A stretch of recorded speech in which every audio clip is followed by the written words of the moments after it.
So today we will see the liposomal mediated gene delivery. And what is liposome? So they are the fluid filled spherical vesicles made up of phospholipid molecules, right? And as you know that they produce from glycolipids, cholesterol, non-toxic surfactants and membrane proteins, right? So manufactured and classified on the basis of size, separate composition, charge and speciality. Now this liposome works to deliver drug by diffusion rather than by cell direct diffusion. Okay.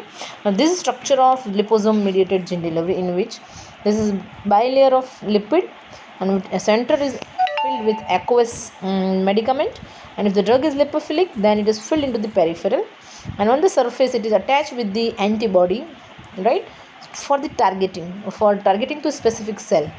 And when it is having the presence of protective layer of polyethylene glycol, then it can be prevented by washing from the RES system. Okay.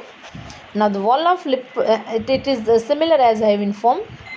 It is wall is bilayer lipid, and main protein, membrane protein, can be inserted into liposomes. Drug or DNA can be filled in the high concentration into its lumen, and liposome can protect from phagocytic cells of immune system by the protective layer of synthetic polymer polyethylene glycol. The wall of liposome contains specific protein or hormone also allowed for this specific cell targeting. Okay. Now classification of liposomes, they are classified based on their structure as multilamellar vesicles, oligolamellar, unilamellar, and based on the size of the single layer they are further divided into following types with unilamellar, small, medium, large and giant, right? Now when you are having a liposomal gene delivery, then they can be preloaded with DNA by two methods. One is membrane effusion and second is endocytosis, and it forms DNA liposome complex. This complex fused with the cell membrane of target cell and it releases the content of the cell. Okay. Now animal cell, plant cell or bacteria, yeast, they all are susceptible to the lipofaction method.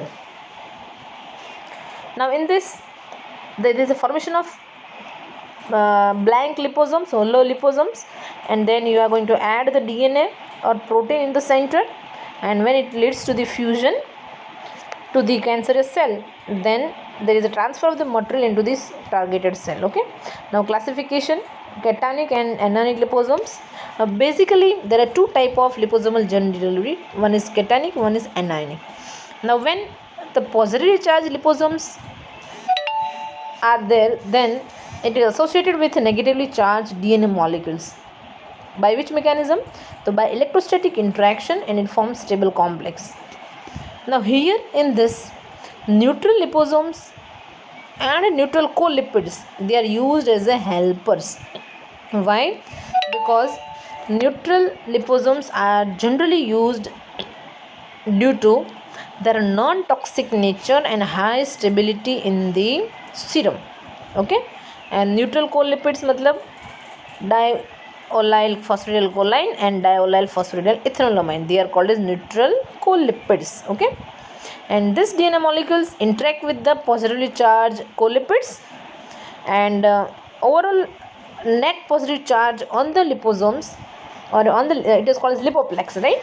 So net positive charge on the lipoplex leads to the close association with the negatively charged cell membrane, followed by uptake into the cell and into the nucleus. See the similar it is shown by the figure.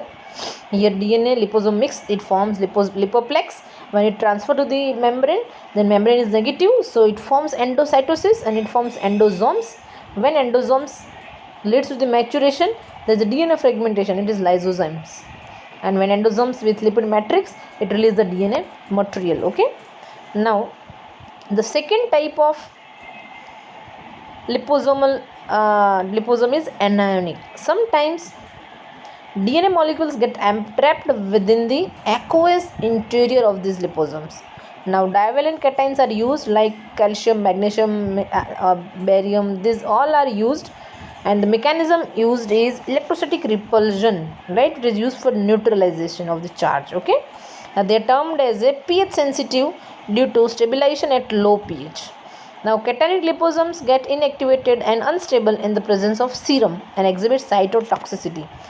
That's why, due to reduced toxicity and interference with the serum protein, the pH sensitive liposomes, which are pH sensitive, then anionic liposomes are pH sensitive, and they are considered as a potential gene delivery vehicles than the cationic. Okay, now this liposome action, how they form. So there is gene expression into vector, it forms DNA, then enter into the cationic, and then it leads to the formation of complex, it fuses, and it gives the transcription and translation, the RNA and protein. This is it, right? Now the use of liposomes, the study of the membrane in gene delivery as a drug delivery carrier, enzyme replacement therapy, in multi-drug resistance, and in tumor therapy. You can use your liposomes in any of this application, right? And what is the advantage?